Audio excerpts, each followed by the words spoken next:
m'appelle Gérald Darmanin, je suis né à Valenciennes, donc je suis un pur produit du Nord, si j'ose dire, même si mes parents étant divorcés, j'ai fait mon lycée à Paris. Je suis revenu à l'IEP de Lille parce que j'ai réussi le concours et que je voulais, parmi les autres IEP que j'avais eu, revenir dans la région.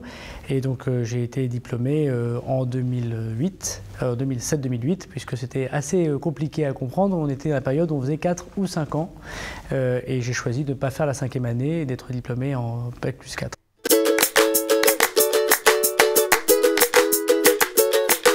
Alors à la fin de ma scolarité, on va dire ça comme ça, j'avais très envie de travailler ou de passer des concours.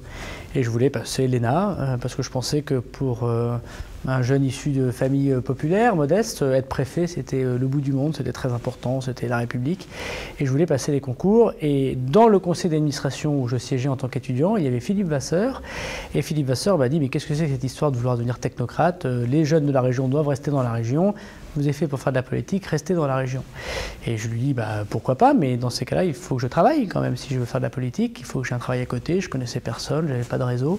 Et il m'a dit, je m'en occupe. Voilà. Et c'est grâce à Philippe Vasseur que j'ai eu mon premier entretien d'embauche, que j'ai réussi à Entreprises et Cités, qui est un groupement d'entreprises à Marcq-en-Barœul, ce qui m'a permis d'être candidat aux élections municipales à Tourcoing. On a perdu et j'ai mené l'opposition.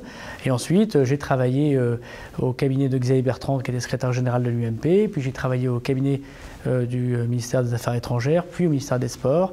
Et en 2012, alors que je devais retourner dans le privé, il y a eu cette législative gagnée. J'ai gagné cette circonscription de Tourcoing, où j'étais élu local, où j'étais conseiller régional, et je suis devenu député.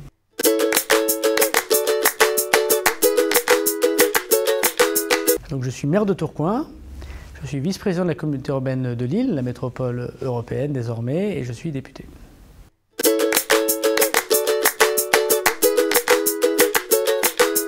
Ce qui rend la politique extrêmement excitante, peut-être comme une drogue dure pour certains, c'est que tous les jours, parfois même à chaque heure, il y a des choses nouvelles. On n'est pas dans un cadre où on doit arriver à 8h, on doit repartir à 18h, même si on travaille beaucoup. C'est même le contraire du directeur de cabinet ou du directeur général des services. Je suis en réaction tous les jours. Parfois, ça m'oblige à ne pas réfléchir, ce qui est très dommage dans nos métiers ou dans nos fonctions, parce qu'il faut de la perspective, mais il n'y a pas de journée type. Alors, c'est vrai que ma semaine est découpée entre mardi, mercredi, Paris pour l'Assemblée, et le reste dans mon territoire, dans ma ville, mais je crois que c'est ça qui rend les choses intéressantes, c'est qu'il n'y a pas de cadre. La politique, soit on la vit en faisant des plans de carrière, d'ailleurs ça ne marche jamais comme on le prévoit, soit on la vit comme une passion dévorante, comme Stendhal défend la passion amoureuse. La politique, c'est la passion des autres et la passion aussi du pouvoir, ce qui n'est pas un vilain mot, à partir du moment où on veut changer la vie.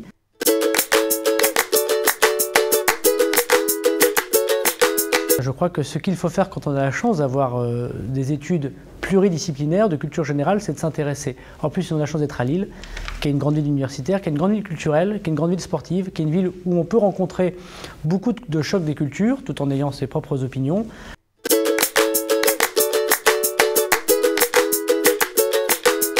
L'esprit de synthèse est sans doute la chose la plus importante. Qu'importe éventuellement d'être le spécialiste d'une question, du moment qu'on sait travailler et qu'on connaît l'esprit de synthèse, on arrive à tenir une conversation, à défendre un dossier, à pondre une note, à défendre un point de vue. Et ça, je crois que cet esprit de synthèse à l'IEP était une arme très importante pour les années d'avenir que je vais encore avoir devant moi. Et puis il y a une chose que m'a appris l'IEP pour moi, c'était l'ouverture à la curiosité. On rencontre des gens qu'on n'a jamais rencontrés avant, on a des discussions politiques, économiques, parfois des confrontations, on a une vie associative très forte.